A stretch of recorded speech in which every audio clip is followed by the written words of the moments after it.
దేశంలో ఉన్నత విద్యను మరింత అధునాతనంగా పరిశోధనల ప్రధానంగా మార్చేందుకు తమ ప్రభుత్వం పనిచేస్తోందని ప్రధాని నరేంద్ర మోదీ తెలిపారు. భవిష్యత్తులో దేశ యువత ప్రపంచానికి నాయకత్వం వహిస్తారని విశ్వసిస్తున్నట్లు తెలిపారు. అందుకోసం విద్యకు, విజ్ఞానానికి ప్రపంచ కేంద్రంగా భారత్ మారాలని భావిస్తున్నట్లు పేర్కొన్నారు. బిహార్లోని గిరిరాజ్లో నలంద విశ్వవిద్యాలయం కొత్త క్యాంపస్ను ప్రధాని మోదీ ప్రారంభించారు. ఈ కార్యక్రమంలో గవర్నర్ రాజేంద్ర వి అర్లేకర్, ముఖ్యమంత్రి నితీష్ కుమార్, విదేశాంగ శాఖ మంత్రి ఎస్ జయశంకర్ తదితరులు పాల్గొన్నారు. ఈ సందర్భంగా ప్రధాని మోదీ మాట్లాడుతూ నలంద విశ్వవిద్యాలయం భారతదేశ వారసత్వానికి, సంస్కృతికి చిహ్నమని పేర్కొన్నారు.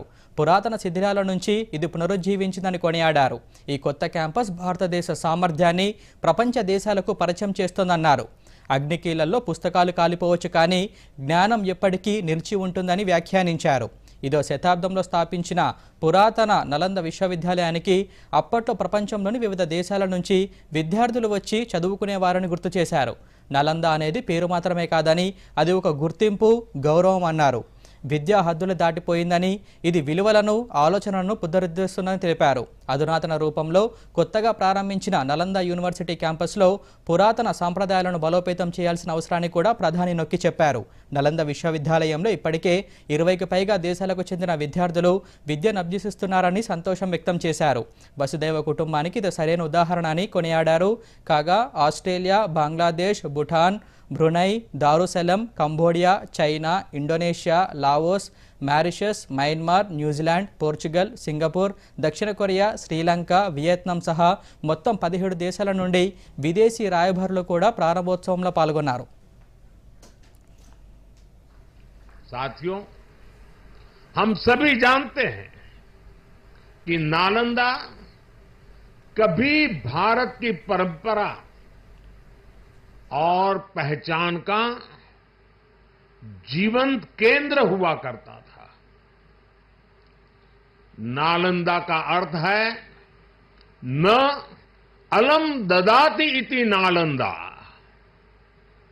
अर्थात जहां शिक्षा का, ज्ञान के दान का अविरल प्रवाह हो। शिक्षा को लेकर, एजुकेशन को लेकर यही भारत की सोच रही है। शिक्षा सीमाओं से परे है, नफा नुकसान के नजरिए से भी परे है। शिक्षा ही हमें गढ़ती है, विचार देती है और उसे आकार देती है। प्राचीन नालंदा में बच्चों का एडमिशन, उनकी पहचान, उनकी नेशनलिटी को देखकर नहीं होता था। हर देश, हर वर्ग के युवा यहां आते थे। नालंदा विश्वविद्यालय के इस नए कैंपस में हमें उसी प्राचीन व्यवस्था को फिर से आधुनिक रूप में मजबूती देनी है। और मुझे ये देखकर खुशी है कि दुनिया के कई देशों से यहां स्टूडेंट्स आने लगे हैं।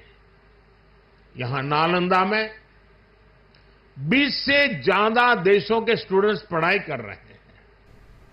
ये वसुधैव कुटुंबकम की भावना का कितना सुंदर